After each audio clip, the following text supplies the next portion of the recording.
నమస్తే నేను Sanjana welcome to BRK news. ఈ మధ్య కాలంలో మనం ఎక్కడ చూసుకున్నా కూడా చిన్న పెద్ద అనే తేడా లేకుండా అందరూ కూడా ఏదో ఒక జాయింట్ పెయిన్స్ కావచ్చు, కీళ్ళ నొప్పులు, ఏదో ఒక నొప్పితో బాధపడుతున్నారు. తీసుకునే ఫుడ్ వల్ల కావచ్చు, లేదా వర్క్ చేస్తున్నప్పుడు స్ట్రెస్ వల్ల కావచ్చు, వాట్ ఎవర్ ఇట్ ఈస్. ఎక్కువ చూసుకుంటే మనం కీళ్ళ నొప్పులు కావచ్చు, నెక్ పెయిన్స్ కావచ్చు, బాడీ పెయిన్స్ తో సఫర్ అవుతున్నారు.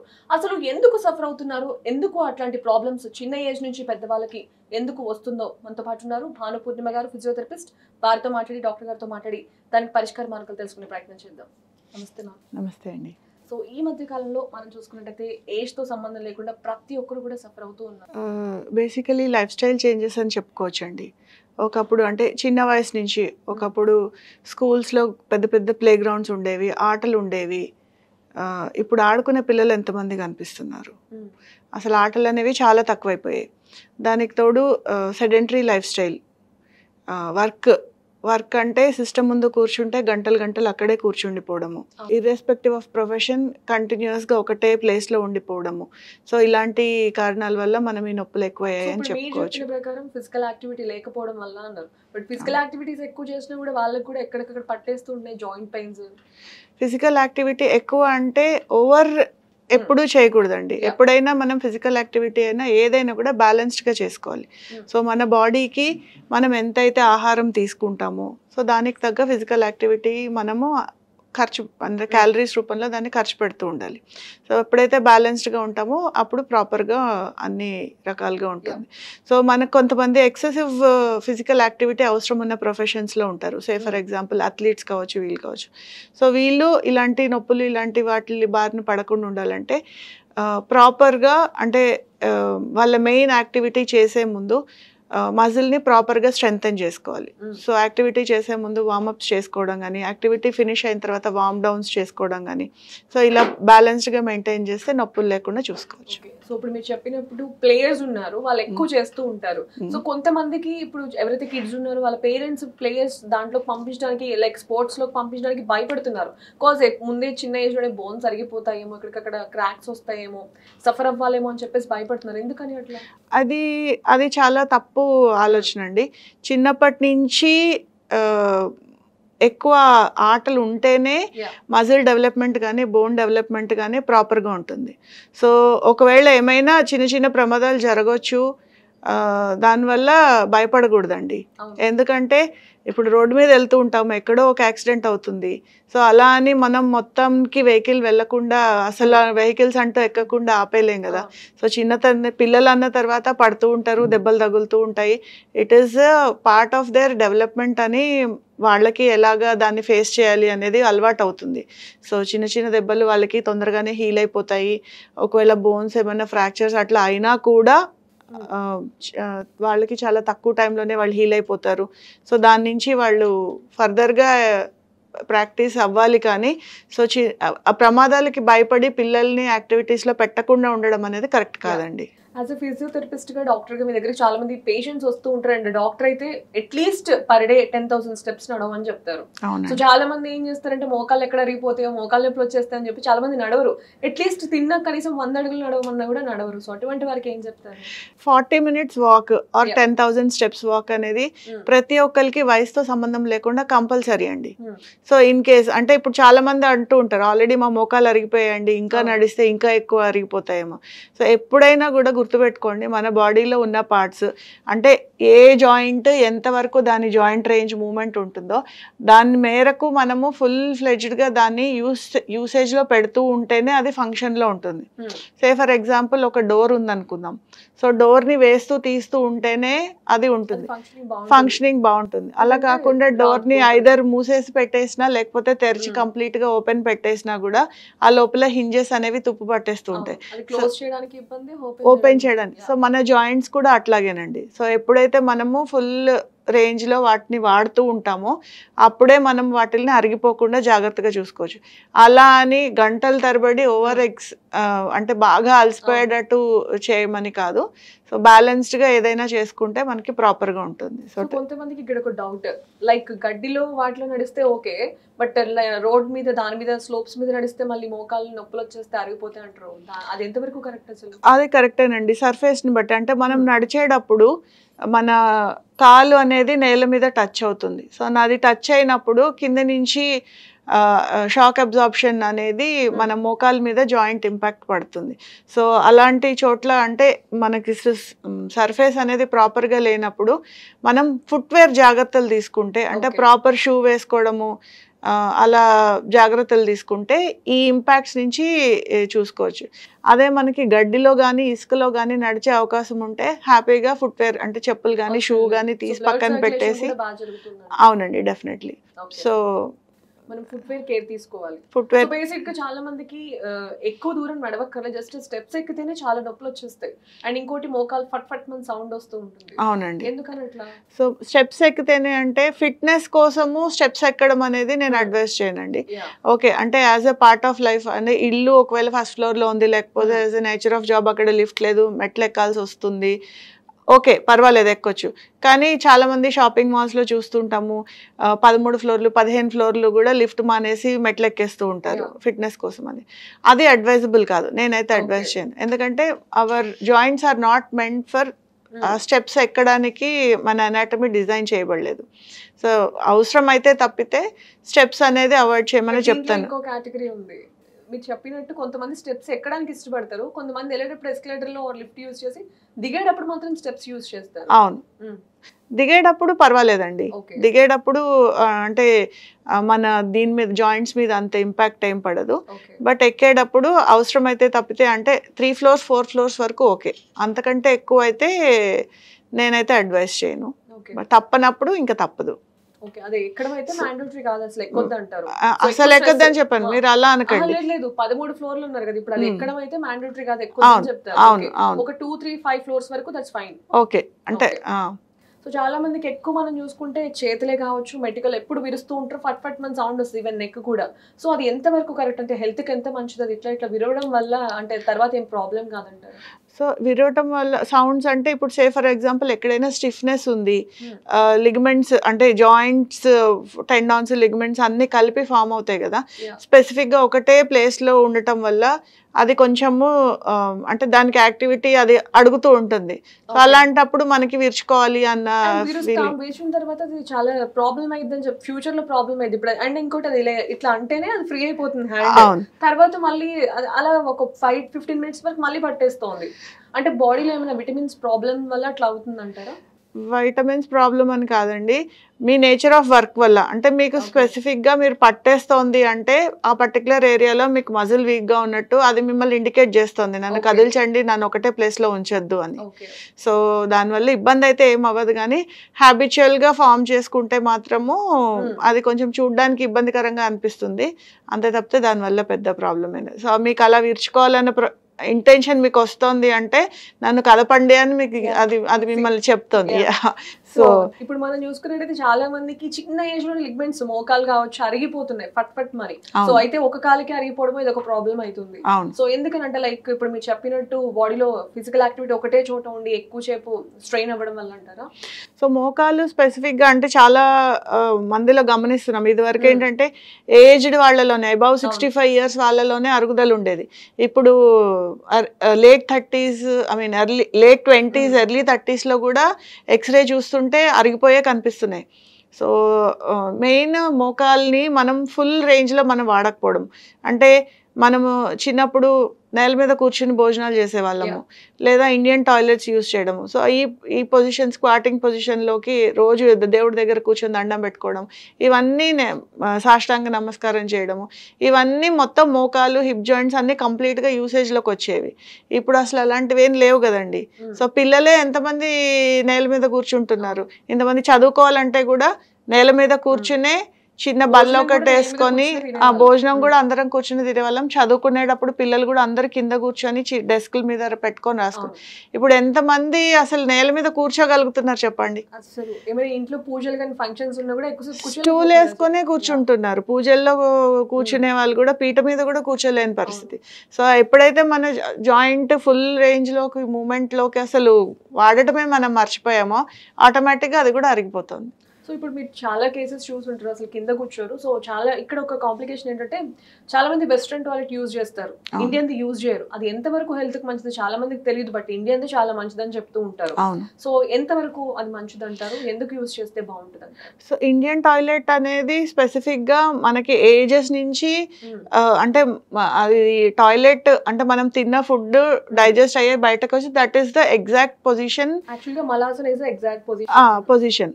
సో మనం కూర్చునేటప్పుడు కూడా అంటే మన జాయింట్స్ అనేవి ఫుల్గా యూజ్ అవుతాయి.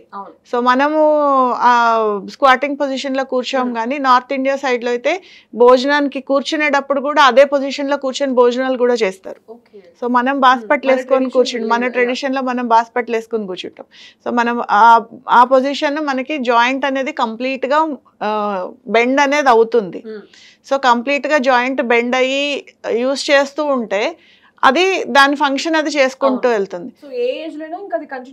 అవుతూనే ఉంటుంది. సో మనం ఎప్పుడైతే ఆపేస్తామో దానికి పని లేకుండా పోతుంది. సో దాని నేచర్ ప్రకారము ఆ జాయింట్ ఎంత మూమెంట్ లో అయితే వెళ్ళాలో అది జరగట్లేదు. సో కాబట్టి అది మజిల్స్ దాని చుట్టూరు ఉన్న మజిల్స్ కూడా యాక్టివ్ గా లేకపోవడం వల్ల ఈ బోన్స్ అరిగిపోవడము, జాయింట్స్ దగ్గరకు వచ్చేయడము ఇలాంటివన్నీ జరుగుతుంది. ఓకే, సో మనం ఇప్పుడు చూసుకున్నట్టయితే చాలా వచ్చాయి ఫిజియోథెరపీ. బోన్స్ ఎక్కడ పట్టేసినా కూడా, కీలు పట్టేసినా కైరో ప్రాక్టీస్ చేయించుకుంటారు, ఎక్కడెక్కడ బోన్స్ ఫట్ మన విరగొడతారు. అది ఎంతవరకు కరెక్ట్ అంటే అది ప్రాపర్ గా చేస్తారా? అంటే చాలా మందికి ఒక క్వశ్చన్ మార్క్ ఉంటుంది, నిన్న పట్టేస్తుందేమో విరిచినప్పుడు అని చెప్పేసి, బట్ అది వన్స్ చేయించుకున్నాక బాడీ చాలా ఫ్రీ అయిపోతుందని చెప్పారు. సో కైరోప్రాక్టర్ టెక్నిక్స్ అనేవి అంటే మనకి ఇంకా ఇండియాలో అంత పాపులర్ అవ్వలేదు. అంటే ఇప్పుడు ప్రాక్టీస్ చాలా మంది చేస్తున్నారు, కానీ సో ప్రాపర్ ఎడ్యుకేషన్ అంటే మనకి వెస్టర్న్ కంట్రీస్లో ఈ ప్రాక్టీస్ చాలా ఎక్కువ చూస్తుంటాం. అంటే స్పైన్కి రిలేటెడ్ ఏదన్నా ఇష్యూస్ ఉంటే కైరోప్రాక్టర్ థెరపీ చాలా ఎఫెక్టివ్గా పనిచేస్తుంది. సో మిగిలిన జాయింట్స్కి కూడా కొంతవరకు హెల్ప్ చేస్తుంది, but mainly chiropractor is for spine. So neck ఏరియాలో కానీ బ్యాక్ ఏరియాలో కానీ జాయింట్స్ ఏమన్నా పట్టేసినా, ఏమన్నా నర్వ్ కంప్రెషన్స్ ఉన్నా, మీరు అన్నట్టు సెడెంటరీ లైఫ్ స్టైల్ వల్ల నెక్ స్టిఫ్నెస్ ఉన్నా, ఇలాంటివన్నీ ఆ టెక్నిక్ తోటి చాలా బాగా క్లియర్ అవుతాయి. సో ఇప్పుడున్న స్ట్రెస్ఫుల్ లైఫ్లో ఎంత స్ట్రెస్ తీసుకున్నాడో కొంతమందికి స్ట్రెస్ ఇక్కడ పడుతుంది నెక్ మీద. సో ఎందుకని అట్లా అంటే ఇప్పుడు దాన్ని రిలీఫ్ చేసుకోవడానికి ఎటువంటి టిప్స్ యూజ్ చేస్తే బాగుంటుంది? మీరు నెక్ సంగతి ఎత్తారు కాబట్టి నేను ఇంకొక చిన్న విషయం యాడ్ చేద్దాం అనుకుంటున్నానండి. జనరల్గా నెక్ పెయిన్ అనేది ఒకటి మీరు అన్నట్టు ఫిజికల్ స్ట్రెయిన్, రెండోది psychological stress. So psychological stress వల్ల కూడా ఈ బాడీలీ ప్రాబ్లమ్స్ అనేవి మనం చాలా ఎక్కువగా చూస్తున్నాం. సో మా దగ్గరకు వచ్చే పేషెంట్స్ చెప్తూ ఉంటారు, టార్గెట్ దగ్గరకు వచ్చేస్తుంది అంటే వాళ్ళకి ఎక్కువ స్ట్రెస్ తీసుకోవడం వల్ల అది ఎక్కువ అయిపోతుంది. స్టూడెంట్స్ ఎగ్జామ్స్కి ముందు కానీ అలా ఏదైనా ఎక్సెసివ్ ఫ్యామిలీలో ఏదైనా కొంచెం ఏదైనా డిస్టర్బెన్సెస్ ఉన్నా కూడా, సో అలా ఏది ఉన్నా కూడా ఫస్ట్ ఇంపాక్ట్ వాళ్ళకి నెక్ మీద పడు. అంటే ఫిజికల్గా ఉండే ప్రాబ్లం కంటే కూడా సైకలాజికల్ స్ట్రెస్ అనేది ఆ పర్టికులర్ ఏరియాలో పడుతుంది. సో అంటే అందరికీ ఒకేలాగా ఉండదండి, కొంతమందికి కొన్ని రకాలుగా అది మేనిఫెస్ట్ అవుతూ ఉంటుంది. సో కొంతమందికి ఎక్సెసివ్గా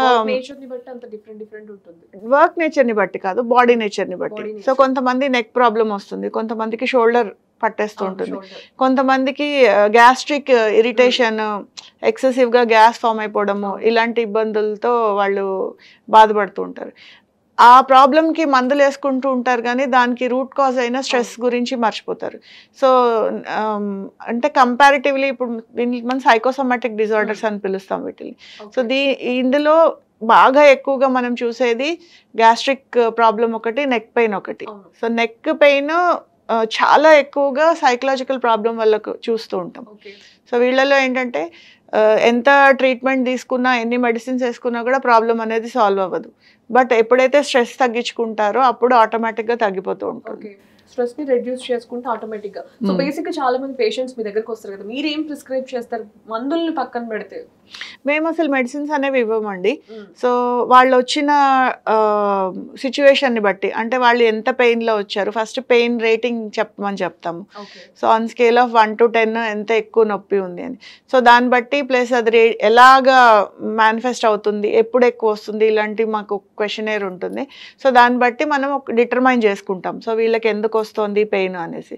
దాన్ని మనము రూట్ కాజ్ నుంచి దాన్ని ఎలా తగ్గించాలి అనేది ఫస్ట్ మా మెయిన్ మోటో ఉంటుంది. సో మేము మెడికేషన్ అనేది అస్సలు యూజ్ చేయము.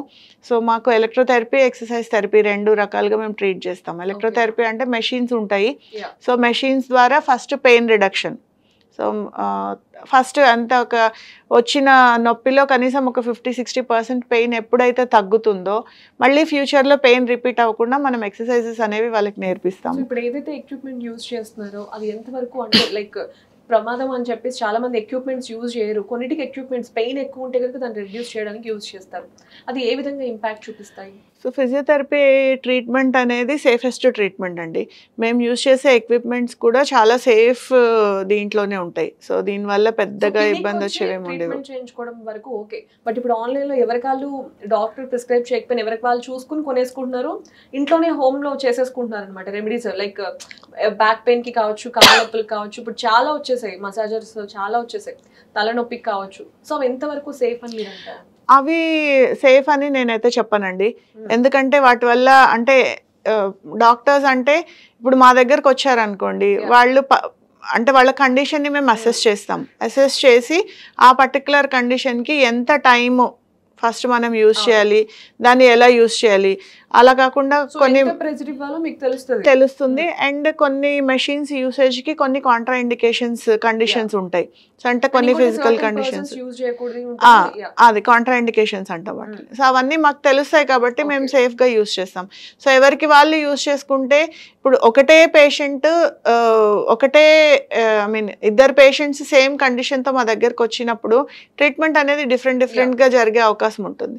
సో ఎప్పుడు ట్రీట్మెంట్ ఇవ్వాలి, ఎప్పుడు ఆపేయాలి, ఒక్కొక్కసారి అంటే టైమింగ్స్ అనేది మేము డిటర్మైన్ చేస్తాం. సో చాలామంది అది డిటర్మైన్ చేయలేరు. అలా యూజ్ చేసి హీట్ వాళ్ళు ఎలా అడ్జస్ట్ చేసుకోవాలో తెలియక బొబ్బలెక్కిపోయి మా దగ్గరకు వచ్చే వాళ్ళని చూస్తాము. ఆ మసాజర్స్ ఎక్సెసివ్గా యూజ్ చేయడం వల్ల సెన్సేషన్స్ తగ్గిపోయి ఇబ్బంది పడే వాళ్ళని చూస్తుంటాం. సో అలాంటి వాళ్ళు కూడా మా దగ్గరకు వస్తూ ఉంటారు. చాలా మంది అవి పెద్దవాళ్ళకి యూజ్ చేస్తారు, చిన్న పిల్లలకు కూడా యూజ్ చేస్తారు అవి ప్రిస్క్రిప్షన్ లేకుండా. అటువంటి వారికి ఏం చెప్తారు? సో నేను మీకు ఏదన్నా ఫిజికల్గా కనుక ప్రాబ్లం ఉంటే ఫస్ట్ అది ఎందువల్ల వచ్చింది అనేది డిటర్మైన్ చేసుకోండి. డెఫినెట్లీ మీ డాక్టర్ని కలిసి అది ఎందువల్ల వచ్చిందో డిటర్మైన్ చేసుకొని సో డాక్టర్ అడ్వైస్ ప్రకారమే ట్రీట్మెంట్ తీసుకుంటేనే మంచిది. సో అలాంటివి ఎంతవరకు సేఫ్ అనేది ఒకవేళ నిజంగా ఒకళ్ళకి ఉపయోగపడి ఉండొచ్చు, బట్ అవి మనకి సూట్ అవుతాయా లేదా అనేది మనకు తెలియదు. సో బేసిక్ ఇప్పుడు ఏం చేస్తున్నారంటే ఆన్లైన్ లో చూస్తున్నారు, ట్రీట్మెంట్ కి ఇది యూజ్ చేయండి, ఇది బాగుంటుందని కింద రేటింగ్స్ చూస్తున్నారు, డైరెక్ట్ కొనేసి యూజ్ చేసేస్తున్నారు. అవునండి, ప్రిస్క్రిప్షన్ ఎవరు తీసుకోవట్లేదు, డాక్టర్ ని కన్సల్ట్ చేయట్లేదు. దాని తర్వాత ఏమైనా సైడ్ ఎఫెక్ట్స్ వస్తే అప్పుడు డాక్టర్ దగ్గరికి వెళ్తున్నారు. అది మాత్రమే కాదు, ఇప్పుడు ట్రీట్మెంట్ టెక్నిక్స్ ఇందాక మనం కైరోప్రాక్టర్ వీడియోస్ అవన్నీ చూసి అవి ఇంట్లో ఏముంది ఇంతే కదా మేమే చేసుకోలేమా అని అలా చేసుకొని అది ప్రాబ్లమ్స్ ఎక్కువై మా దగ్గరకు వచ్చే వాళ్ళని కూడా చూస్తాం. సో దయచేసి అవి ఓన్లీ ఎడ్యుకేషన్ వీడియోస్ మాత్రమే అని తెలుసుకోండి. మీకు అవి ఎన్నో ఇయర్స్ ఆఫ్ ప్రాక్టీస్తో మీకు ఆ టెక్నిక్ అనేది వస్తుంది. మీకు చూడడానికి సింపుల్గా కనిపిస్తుంది కదా అనేసి అది మీ అంతలు మీరు చేసుకోవాలని మాత్రం ట్రై చేయొద్దు. చాలా మంది మసాజ్ కూడా చేయించుకుంటారు, బాడీకి మంచిది, బాడీ అంతా బ్లడ్ సర్క్యులేషన్ అవ్వాలని చెప్పేసి. సో రెగ్యులర్గా చేయించుకుంటూ ఉంటారు. సో ఏది కూడా అతి వద్దని మీరు చెప్పారు కదా, అది ఎంతవరకు మంచిది అసలు? సో ఇప్పుడు మసాజ్ అనేది ఇప్పుడు చేసే వాళ్ళని బట్టి ఉంటుందండి.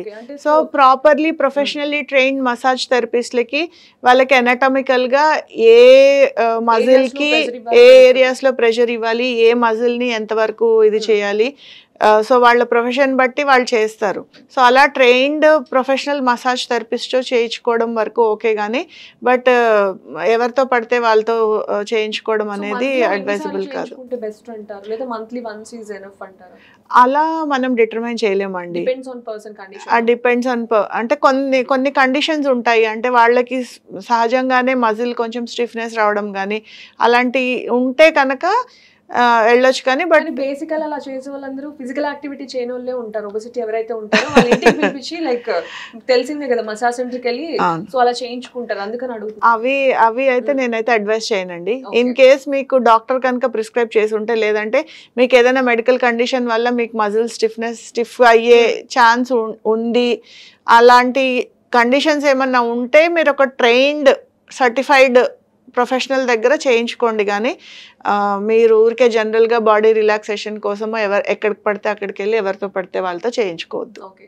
సో జాయింట్స్ ఇవన్నీ పక్కన పెడితే ప్రతి మనిషిలో స్పైన్ అనేది చాలా ఇంపార్టెంట్. స్పైన్ తోనే చాలా మంది డిస్క్ ప్రాబ్లమ్స్ కావచ్చు, స్పైన్ పెయిన్ తో చాలా మంది సఫర్ అవుతుంటారు. అసలు స్పైన్ హెల్తీగా ఉండాలంటే ఏం చేయాలి? అసలు స్పైన్ ప్రాబ్లమ్స్ ఎందుకు వస్తాయి? స్పైన్ హెల్తీగా ఉండాలి అంటే ఏం చేయాలంటే ఫస్ట్ మనం కూర్చునేటప్పుడు, నించునేటప్పుడు, పడుకునేటప్పుడు మన బాడీ పోస్చర్ అనేది చాలా చాలా ఇంపార్టెంట్. సో ప్రాపర్ పోస్చర్లో కూర్చోవడం వల్ల మనం స్పైన్ని చాలా వరకు ప్రొటెక్ట్ చేసుకోవచ్చు. సో సింపుల్ అండి, మొబైల్స్ చూడడము, సిస్టమ్ ముందు కూర్చున్నప్పుడు ఎలా పడితే అలా కూర్చోవడము, పడుకొని వర్క్ చేసుకోవడము. ఇప్పుడు వర్క్ ఫ్రమ్ హోమ్ చాలా ఎక్కువైపోయింది. వర్క్ ఫ్రమ్ హోమ్ అనగానే హ్యాపీగా సోఫాలోనో బెడ్ మీదో, సో ఎలా పడితే అలా పోస్చర్. స్పైన్ ప్రాబ్లమ్స్ రావడానికి 90% reason is bad posture.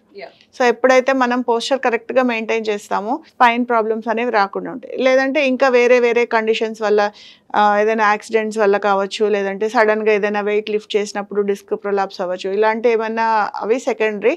But main reason చాలా మందికి అంటే ఎక్కువ శాతము డిస్క్ ప్రాబ్లమ్స్ కానీ స్పైన్ ప్రాబ్లమ్స్ కానీ పోస్చర్ వల్లే వస్తున్నాయి. ఓన్లీ పోస్చర్ వల్లే. సో ఎక్కువ స్ట్రెస్ తీసుకున్నా కూడా అంటే లైక్ ఒకే పొజిషన్ లో కూర్చున్నా కూడా స్పైన్ ఎక్కువ ఎఫెక్ట్ అవుతుంది. అవునండి, డెఫినెట్లీ. అండ్ డ్రైవింగ్ చేసే పొజిషన్ కావచ్చు, డ్రైవింగ్ చేసేటప్పుడు మనం క్యారీ చేసే వెయిట్ కావచ్చు. చాలా మంది లేడీస్ హ్యాండ్ బ్యాగ్స్ అనగానే మనం దాంట్లో అన్ని మొత్తం ప్రపంచం అంతా హ్యాండ్ బ్యాగ్లోనే అందులోనే వేసేస్తుంది. సో అది షోల్డర్ మీద క్యారీ చేయడం వల్ల కావచ్చు. సో ఇలా డిఫరెంట్ రీజన్స్ స్పైన్ అనేది ఎఫెక్ట్ అవుతుంది. సో అవన్నీ మనం జాగ్రత్తగా తీసుకోవాలి. ఇలాంటి హెవీ స్ట్రెస్ తీసుకోవడం వల్ల స్పైన్ వల్ల ఇట్లా బెండ్ అయిపోతుంది, చాలా మందికి బంచ్లా వస్తుంది. ఇక్కడ స్పైన్ బెండ్ అయిపోవడం అంటే యాక్చువల్లీ స్పైన్ అనేది కర్వ్ లో ఉంటుంది. సో నెక్ దగ్గర ఒక కర్వ్ ఉంటుంది, తర్వాత థొరాసిక్ ఏరియా అంటే డోర్సల్ ఏరియా ఒక కర్వ్ ఉంటుంది, లంబార్ ఏరియా మళ్ళీ ఒక కర్వ్ ఉంటుంది. సో వంగిపోవడం అంటే ఆ కర్వ్స్ స్ట్రైటన్ అయిపోతున్నాయి. ఎక్స్రేలు చూస్తే ఇలా కర్వ్ ఉండాల్సిన చోట ఇలా స్ట్రైట్ గా కనిపిస్తున్నాయి. ఆ స్టిఫ్నెస్ సేమ్ రీజన్ పోస్చర్ వల్ల. స్ట్రెస్ తీసుకుంటే అంత అక్కడ స్కిన్ అంతా స్టిఫ్ అయిపోతుంది. మజిల్ స్టిఫ్ అంతా నార్మల్ చేయాలంటే ఫస్ట్ పోస్చర్ కరెక్షన్ చేసుకోవాలి. అంటే ఫస్ట్ మనకి పెయిన్ ఎందుకు వస్తుందో డిటర్మైన్ చేసుకొని అది కరెక్ట్ చేసుకొని పోస్చర్ కరెక్ట్ చేసుకొని స్ట్రెంథనింగ్ ఎక్సర్సైజ్ చేసుకుంటే. సో మీరు ఏదైతే చెప్పారో ఆ పెయిన్ కోసం యాంటీబయాటిక్స్ టాబ్లెట్స్ అయితే యూజ్ చేస్తారు, కానీ డాక్టర్ దగ్గరికి వెళ్ళి యాంటీబయాటిక్స్ కాదండి, యాంటీబయాటిక్స్ కాదు, పెయిన్ కిల్లర్స్. Pain killers. కొంతమంది అయితే ఇంజెక్షన్స్ తీసుకుంటారు పెయిన్ తగ్గడానికి, సివియర్ పెయిన్. టాబ్లెట్స్ రెగ్యులర్ గా వేసుకునే వాళ్ళు కొంతమంది ఉంటారు, బట్ వేసుకునే వాళ్ళు ఏంటంటే ఇంజెక్షన్స్ ప్రిఫర్ చేస్తారు. సో ఏం చెప్తారు అటువంటి వారికి? సో మీరు సివియర్ పెయిన్స్ తో బాధపడుతున్నారు అంటే ఇయర్స్ టుగెదర్ సఫర్ అవుతూనే ఉంటారు కానీ ప్రాపర్ అడ్వైస్ తీసుకోరు. సో సొంతంగా పెయిన్ కిల్లర్ వేసుకుంటే ఈ రోజుకి తగ్గిపోయింది, ఇవాళ మాకేదో చాలా ఇంపార్టెంట్ అప్డేట్ ఉంది, లేకపోతే ఏదో ఈవెంట్ ఉంది, స్ప్రేస్, అవి అన్ని టెంపరీ రిలీఫ్స్ అండి. మీకు ఎక్కడైనా ఒక ఏరియాలో పెయిన్ విపరీతంగా బాధిస్తోంది అంటే దానికి ప్రధాన కారణము ఆ పర్టికులర్ ఏరియాలో ఉన్న మజిల్ వీక్గా ఉండటం. సో మీ బాడీ మీకు చెప్తోంది, నన్ను ఇంత ఎక్కువగా వాడేస్తున్నావు, కొంచెం ఆగు అని. So pain is nothing but protective mechanism. So అది మనల్ని ఆగండి అని చెప్తోంది. సో మనకి పెయిన్ రాకుండా ఉండాలి అంటే మనము ఆ పర్టికులర్ ఆ పని చేసే మజిల్ని మనం స్ట్రెంగ్తన్ చేసుకోవాలి. సో దాన్ని ప్రాపర్గా స్ట్రెంగ్తన్ చేయకుండా ఒకటే కండిషన్లో దాన్ని స్ట్రెయిన్ చేస్తూ ఉంటే ఆటోమేటికలీ స్టాప్ అని అది అరవటమే మనకి నొప్పి రూపంలో బయటకు వస్తుంది. సో చాలా మంది స్లీప్ లో ఉంటారు, ప్రాపర్ స్లీప్ లో ఉండి నిద్ర లేచా చాలా మందికి కండలు పట్టేస్తూ ఉంటాయి, లాగేస్తూ ఉంటాయి నరాలు, అండ్ ప్రాపర్ గా కాలు కింద పెట్టడానికి కూడా టేక్స్ టైం అన్నమాట. ఎందుకని అట్లా? బాడీలో కైండ్ ఆఫ్ వీక్నెస్ అనుకోవచ్చా? అది ప్రాపర్ గా అంటే మన యూజువల్లీ ఇప్పుడు మీరు చెప్పిన ప్రాబ్లమ్ మనము ప్రాపర్ గా హైడ్రేషన్ లేకపోతే వస్తుంది. సో అంటే ఎక్సెసివ్ ఎక్సర్సైజ్ చేసేటప్పుడు ప్రాపర్ గా వాటర్ తీసుకోకపోవడము, సో మన బాడీలో ఎలక్ట్రోలైట్స్ అన్ని బయటకు వెళ్ళిపోవడము, ఎక్సెసివ్ స్వెట్టింగ్ ఉండడము. సో అలాంటి స్ట్రెన్యూస్ యాక్టివిటీ చేసేటప్పుడు చాలా వాటర్ ప్రాపర్గా తీసుకోకపోవడము, లేకపోతే సాల్ట్స్ అంటే సోడియం కానీ పొటాషియం కానీ ఇలాంటి సాల్ట్స్ స్వెట్లో కానీ యూరిన్లో కానీ బయటకు వెళ్ళిపోతూ ఉండటము, ఇలాంటి కండిషన్స్ ఉన్నప్పుడు ఈ మీరు చెప్పిన ఈ క్రాంప్స్ నిద్రలోనే క్రాంప్స్ పట్టేసి మెలకు వచ్చేయడము ఇలాంటివి జరుగుతుంటాయి. సో మనము ఫస్ట్ మనకి లెగ్లో కానీ ఎక్కడైనా క్రాంప్స్ వచ్చాయంటే మనం ప్రాపర్గా వాటర్ తాగుతున్నామా లేదా చూసుకోవాలి. ఇప్పుడు చలికాలం చలికాలం చాలా మంది వాటర్ ఇంటాక్ తగ్గిపోతుంది. తర్వాత చాలా మంది అంటే వర్కింగ్ ఎస్పెషలీ లేడీస్ ట్రావెలింగ్లో ఉన్నా లేకపోతే ఎక్కడైనా వర్క్లో ఉన్నా అక్కడ చుట్టుపక్కల ఎక్కడైనా వాష్రూమ్స్ సరిగా లేకపోతే మేము ఎక్కడ ఇబ్బంది పడాల్సి వస్తుందో అని అది అవ్వచ్చు, లేదా వాష్రూమ్స్ అవైలబిలిటీ కూడా లేకపోవచ్చు. సో దానికోసము భయపడి వాటర్ ఇంటేక్ తగ్గించేస్తారు. సో అలా ఎప్పుడైతే వాటర్ ఇంటేక్ తగ్గిపోతుందో సో మనం ఎఫెక్ట్ పడుతుంది. సో ఇలా క్రాంప్స్ అనేవి యూజువల్లీ అలా వస్తాయి. సో నెక్స్ట్ ఒబెసిటీ వాళ్ళని తీసుకుందాం. ఒబెసిటీ వాళ్ళు ఎక్కువ నడవరు, ఈవెన్ నడిచినా కూడా ఎక్కువ కాళ్ళు స్వెల్లింగ్ వచ్చేయడం, ఎక్కువ స్ట్రెయిన్ అయిపోయామని ఫీల్ అవుతారు. సో అటువంటి వారికి ఏం చెప్తారు? సో ఒబెసిటీ అనేది ఇప్పుడు మనం చాలా జనరల్గా టర్మ్ వాడుతున్నామండి. దానికి రకరకాల కారణాలు ఉండొచ్చు. మెయిన్గా ఫర్ ఎగ్జాంపుల్ వాళ్ళకి ఏదైనా హార్మోనల్ డిస్టర్బెన్స్ ఉండొచ్చు. సో అంటే థైరాయిడ్ కానీ ఇలాంటి అంటే మెటబాలిజం ఎప్పుడైతే ప్రాపర్గా ఉండదో సో వాళ్ళు కొంచెం ఓవర్ వెయిట్ తోటి బాధపడుతూ ఉంటారు. అంటే మనం తీసుకున్న ఆహారము ఎనర్జీ రూపంలో సరిగ్గా మన మజిల్స్కి అందనప్పుడు అది ఫ్యాట్ రూపంలో డిపాజిట్ అయినప్పుడు ఈ ఒబెసిటీ ప్రాబ్లం అనేది చూస్తూ ఉంటాం. సో అలా మనం వెయిట్ పుట్ ఆన్ అవుతున్నాము అన్నప్పుడు గమనించుకొని, అంటే ఎప్పుడైతే మనము ఇనీషియల్ స్టేజెస్లోనే అంటే మనకి ఎప్పుడైతే మనం వేసుకునే డ్రెస్ కొంచెం టైట్ అవుతుందో సో అలా ఏమైనా అనిపించంగానే దానికి తగ్గ చర్యలు తీసుకోవాలి. సో అలా కొంచెం జాగ్రత్త తీసుకొని. క్వశ్చన్ మార్క్ ఏంటంటే చాలా మంది వెయిట్ ఎక్కువ ఉన్న వాళ్ళు వాకింగ్ చేస్తే తగ్గిపోతామని కొంతమంది అనుకుంటారు, బట్ వాకింగ్ చేసినా కూడా ఎటువంటి రిజల్ట్ లేదని చెప్పేసి కొంతమంది అనుకుంటారు. అది ఎంత వరకు ఇంపాక్ట్ ఉంటుంది అసలు వాకింగ్ చేయడం వల్ల? సో వెయిట్ తో సంబంధం లేకుండా వాకింగ్ అందరికీ ఇంపార్టెంట్ అండి. అంటే ఓన్లీ వెయిట్ తగ్గడం కోసమే వాకింగ్ అనేది చాలా మంది, సో వెయిట్ తగ్గడం కోసమే వాకింగ్ కాదండి. సో ప్రతి ఒక్కరికి వాకింగ్ అనేది చాలా చాలా ఇంపార్టెంట్. అంటే మన బాడీకి మన హార్ట్ హెల్తీగా ఉండడానికి, మన బాడీలో ఉన్న టిష్యూస్కి ఆక్సిజన్ ప్రాపర్గా అందడానికి, తర్వాత మన డెవలప్మెంట్ ప్రాపర్గా ఉండడానికి అన్నిటికీ వాకింగ్ అనేది చాలా చాలా ఇంపార్టెంట్. వాకింగ్కి వెయిట్కి అసలు సంబంధం లేదు. సో చాలామంది నడుస్తూ ఉంటే అడుగుతారు, ఏంటి మీరు ఇంత సన్నగా ఉన్నారు కదా ఎందుకు నడుస్తున్నారు అనేసి. సో దాంతో అసలు సంబంధం లేదండి. వాకింగ్ చేయడం వల్ల తగ్గారని వాళ్ళే ఒకటి క్రియేట్ చేసుకుంటారు అనమాట. అవును, వాకింగ్ చేయడం వల్ల తగ్గానని చెప్పి నార్మల్గా చెప్తే అదే సీరియస్ అనుకుంటారు, బట్ వాకింగ్ అనేది మస్ట్ అండ్ షుడ్ ప్రతి ఒక్కరు చేయాలి. వెయిట్ పెరగడం అనేది చాలా ఫ్యాక్టర్స్ అక్కడ కలిసి ఉంటాయండి. సో ఓన్లీ ఎక్కువ తినేస్తేనే వెయిట్ పెరిగిపోతారు అనేది రీజన్ కాదు. సో మనకి వెయిట్ ఎందుకు వచ్చింది, కొంతమంది జెనెటికల్గానే ఓవర్ వెయిట్తో ఉంటారు. సో ఇందాక మనం మాట్లాడుకున్నప్పుడు మెటబాలిక్ డిజార్డర్స్ కానీ లేకపోతే థైరాయిడ్ కానీ ఇలాంటి ప్రాబ్లమ్స్ ఉన్నప్పుడు ఆటోమేటిక్గా కొంచెం తర్వాత మెడికేషన్స్, ఇప్పుడు అంటే హెల్త్ ఇష్యూస్ వల్ల కొంచెం ఆస్తమా పేషెంట్స్ ఉన్నారు అనుకోండి, వాళ్ళు కంపల్సరీ స్టీరాయిడ్స్ వాడాల్సి వస్తుంది. సో ఆ స్టీరాయిడ్ ఎప్పుడైతే వాడతారో వాళ్ళు ఆటోమేటిక్గా వెయిట్ పుట్ ఆన్ చేసేస్తారు. సో అలాంటి కండిషన్స్ ఉన్న వాళ్ళు ఇంకొంచెం జాగ్రత్తగా ఉండాలి. అంతే తప్పితే వాకింగ్ చేసేస్తే వెయిట్ తగ్గిపోతాము అనేది అపోహ మాత్రమే. కానీ వాకింగ్ మాత్రం ఇర్రెస్పెక్టివ్ ఆఫ్ వెయిట్ మనం కంపల్సరీ 40 minutes వాక్ అయితే కంపల్సరీ చేయాలి. ఒకవేళ 40 minutes అట్టే స్ట్రెచ్ చేయలేకపోతే దాన్ని డివైడ్ చేసుకొని చేయొచ్చు. మార్నింగ్ ఒక 20 minutes, ఈవినింగ్ ఒక 20 minutes అట్లా. బట్ కంపల్సరీ వాకింగ్ అనేది అయితే ఉండాల్సింది. ఈ రోజు కూడా కుడియడం అంటే తెలుగులో చెప్తే ఎవరికి అర్థం కాదు. అట్లా ఏ సైడ్ పడుకోవాలి చెప్పండి. ఏ సైడ్ పడుకోవాలి అనేది అది దానికి స్పెసిఫిక్ రూల్ అంటూ ఏం లేదండి. మనకి ఎట్ సైడ్ కంఫర్టబుల్గా ఉంటే అటు పడుకోవచ్చు. బేసిక్ గా చెప్తారు కదా రైట్ సైడ్ పడుకోండి, లేదంటే కొంతమందికి కొన్ని ప్రాబ్లమ్స్ ఉన్నప్పుడు, అలా ఏమన్నా ఇష్యూస్ ఉన్నప్పుడు అంటే ఆ ప్రాబ్లమాటిక్ ఏరియా మీద ఎక్కువ ప్రెషర్ పడకుండా ఆపోజిట్ సైడ్ తిరిగి పడుకుంటే మంచిది. అంతే తప్పితే బోర్లో పడుకుంటారు అది కూడా హెల్త్ కి మంచిది కాదంటారా? ఒకవేళ వాళ్ళకి అది ఆ పొజిషన్ కంఫర్టబుల్ గా అనిపిస్తుంది అంటే దానికి మనం ఏం చేయలేమండి. సో బేసిక్ గా మన స్పైన్ ప్రాపర్ గా ఉండాలంటే మన పోస్చర్, పడుకునే పోస్చర్ ప్రాపర్ గా ఉండాలి. పడుకునే పోస్చర్ ప్రాపర్ గా ఉండాలి. ఆ పోస్చర్ కూడా అంటే పడుకునే, మీరు మాట్లాడారు కాబట్టి మనం పడుకునే మ్యాట్రెస్ కూడా చాలా ఇంపార్టెంట్. సో మరీ సాఫ్ట్ గా కాకుండా మరీ గట్టిగా కాకుండా మీడియం, అంటే మన స్పైన్ ని ప్రాపర్ గా బౌన్స్, సఫిషియెంట్ బౌన్స్ వచ్చి సపోర్ట్ చేసేటట్టు ఉంటే మనకి స్లీప్ కూడా డిస్టర్బెన్స్ లేకుండా ఉంటుంది. అలానే మన బాడీ పోస్చర్ కూడా కరెక్ట్ గా ఉంటుంది. ఇప్పుడున్న స్ట్రెస్ఫుల్ లైఫ్ లో ఎటువంటి ఫుడ్ తీసుకుంటే మంచిది? మన హెల్త్ లో బోన్స్ అనేవి, స్పైన్ అనేది చాలా ఇంపార్టెంట్. సో అవి హెల్తీగా పెట్టుకోవాలంటే ఎటువంటి ప్రికాషన్స్ తీసుకోవాలి?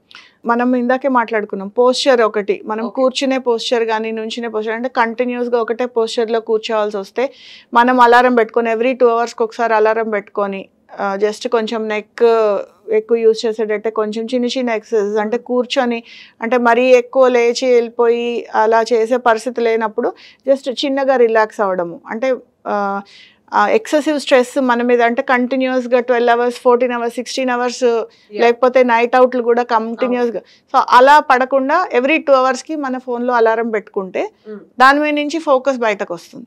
సో అలా కొంచెం స్ట్రెస్ తగ్గించుకోవచ్చు. అలాగే ఒక 2 మినిట్స్ లేచి వాక్ చేయడము, లేదంటే కొంచెం ఒక 2 or 3 సిప్స్ వాటర్ తీసుకోవడము, అలా మెయింటైన్ చేసుకుని ఆ స్ట్రెస్ నుంచి కొంచెం బయటపడవచ్చు. సో ప్రాపర్గా ఫుడ్ తీసుకోవడము, అంటే షుగర్స్ కట్ డౌన్ చేయడము. ఇప్పుడు ఎక్సెసివ్ స్ట్రెస్లో ఉన్నప్పుడు చాలా మంది ఏం చేస్తారంటే ఏది కనిపిస్తే తినేస్తారు, క్రేవింగ్స్ ఉంటాయి, లేదంటే కంటిన్యూస్గా తినేస్తారు. కంటిన్యూగా స్వీట్ క్రేవింగ్ ఉంటుంది, కొంతమందికి కంటిన్యూగా సాల్ట్ గానీ స్పైసీ ఫుడ్ తినాలనిపిస్తుంది. కొంతమంది చాలా మంది బజ్జీలు పుంట్లు ఇట్లా any kind of junk food కానీ. సో మనము ఫుడ్ తీసుకునేటప్పుడు కొంచెం కాన్షియస్గా తీసుకోవాలి. సే ఫర్ ఎగ్జాంపుల్ అంటే అదే చెప్తున్నా, సే ఫర్ ఎగ్జాంపుల్ ఈ రోజు మీరు ఏదైనా పార్టీకి వెళ్ళారు, వెడ్డింగ్ అటెండ్ అయ్యారు, అక్కడ మీ ఫేవరెట్ ఐటమ్స్ అన్ని కనిపించేసాయి, సో అన్ని తినాలనిపిస్తుంది, తినేయండి, ప్రాబ్లం లేదు. తర్వాత ఒక వారం రోజులు మిగిలిన ఫుడ్ అంతా కట్ డౌన్ చేసేయండి. సో ఎస్పెషల్లీ ఫెస్టివల్స్ అప్పుడు బేసిక్ ఇప్పుడు అక్కడ వరకు ఓకే, బట్ దాని తర్వాత డైట్ చేయమంటే ఎవరు చేయరు. నేనైతే చేస్తాను. ఫుడీస్ అన్నప్పుడు సో దానికి తగ్గట్టు ఇప్పుడు మనము సెలబ్రిటీస్ ఇంటర్వ్యూస్ లో చూస్తూ ఉంటాము. సో అట్లీస్ట్ మీరు ఎన్ని క్యాలరీస్ తిన్నారో క్యాలిక్యులేట్ చేసుకొని 1 hours వర్కౌట్ అన్నా చేయండి. చూడడానికి వినడానికి బాగుంటది కానీ తినడానికి మన వరకు వచ్చేసరికి మాత్రం ఎవరు తీసుకోరు. సో అలా అంటే ఎస్పెషల్లీ ఫెస్టివల్స్ అప్పుడు సో స్వీట్ మనం తినేస్తాం. స్వీట్ తినేసినప్పుడు అది కాన్షియస్గా నెక్స్ట్ 2 or 3 daysకి అది కంట్రోల్ చేసుకోండి. లేదా రోజు మీరు 40 minutes వాక్ చెప్పుకున్నాం కదా, ఇంకొక 20 minutes ఎక్స్ట్రా నడవండి. ఎంతైనా తీసుకోండి, but physical activity must and should. So అది చేస్తే ఈ ప్రాబ్లమ్స్ ఇంత దూరం రావు. Definitely. Thank you so much doctor గారు. సో మొత్తానికి డాక్టర్ గారు ఏం చెప్తున్నారంటే ఫుడ్ ఎంతైనా తినండి, సో తిన్నాక ఫిజికల్ యాక్టివిటీ అయితే మస్ట్ అండ్ షుడ్. సో మన బాడీలో బోన్స్ అనేవి, స్పైన్ అనేది చాలా ఇంపార్టెంట్. సో దానికి సంబంధించి మనం స్పెషల్ కేర్ తీసుకోవాలి. కేర్ తీసుకోవడం అంటే వర్క్ ప్లేస్లో కావచ్చు, ఎక్కడైనా కావచ్చు. స్ట్రెస్ ఉన్నప్పుడు వాటికి ఒక 5-10 minutes రిలాక్సేషన్ ఇస్తే కనుక ప్రతి బాడీ పార్ట్ కూడా